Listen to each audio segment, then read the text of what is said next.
Sa gitna ng Cubao, mayroon isang lugar na hindi mo alam na umiiral. Isang mundo ng antigong kayamanan na naghihintay na matuklasan. Masarap magmuni-muni dito at magkape. At very sentimental ang hatid ng expo para sa akin simula noon pa. Depende sa perspektibo mo.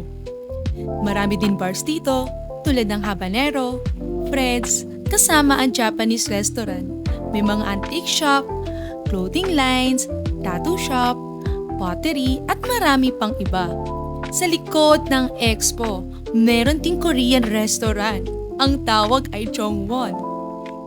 Ito nga talaga ay isa sa mga paborito kong lugar. Cubao Expo. Astig, di ba?